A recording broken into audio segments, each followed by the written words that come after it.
Hello, my lovelies. My name's Gilbert Dolthalion, and the plan for today is to talk about bias binding. What makes bias binding so special and so useful is that it's cut on the true bias of the fabric, which gives it a degree of flexibility and stretchiness that allows it to fit around curves and other shapes that other cuts of fabric might not. Bias binding can be store-bought in a variety of colours and fabrics, but it can also be made at home out of pretty much any material, and it's useful for binding, surprisingly enough, but also for facings, for finishing seams, and for piping. While you don't need anything to make your own bias binding at home, there are tools that will make it easier, but let's cover the basics first.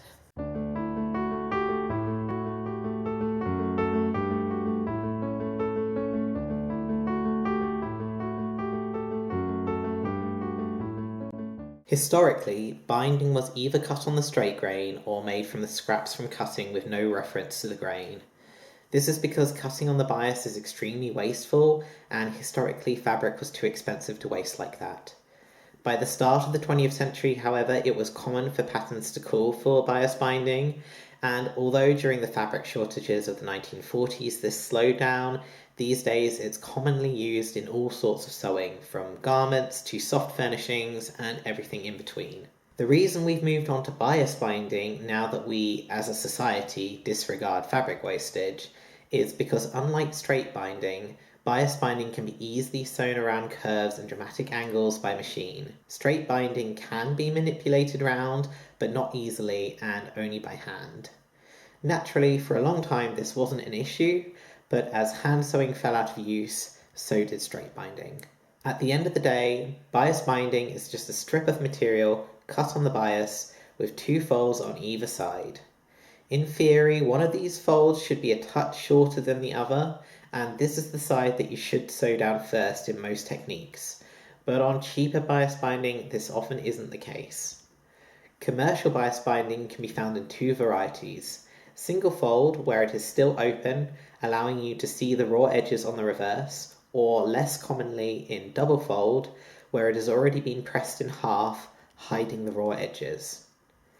You can find it in a couple of standard sizes and materials, although given modern fabric it can be hard to find in natural fibre. If none of those sizes, colours or fabric matches what you need, it's fairly simple if time consuming to make at home. Find the true bias of your fabric and mark your strip and your fold mark while it's still stable.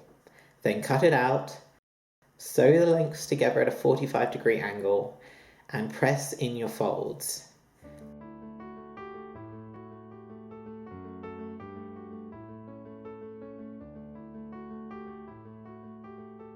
This last step can be sped up with a bias binder maker, which pulls your fabric into shape.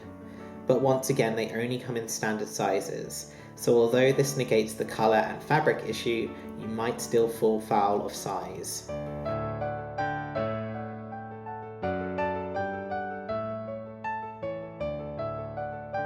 Like a lot of additional sewing accessories, they take a little practice to get used to, but will save you time if you're making a lot of bias binding at home.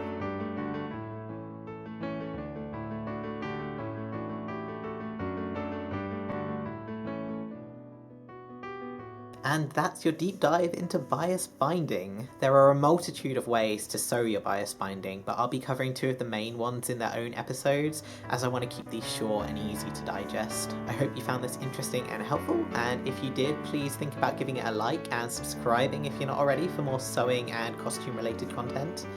A big thank you to all of my subscribers and anyone who watched through the whole of this video. You guys are fantastic. Thank you for sticking with me. Stay safe, stay sensible, and I shall see you again soon. Bye!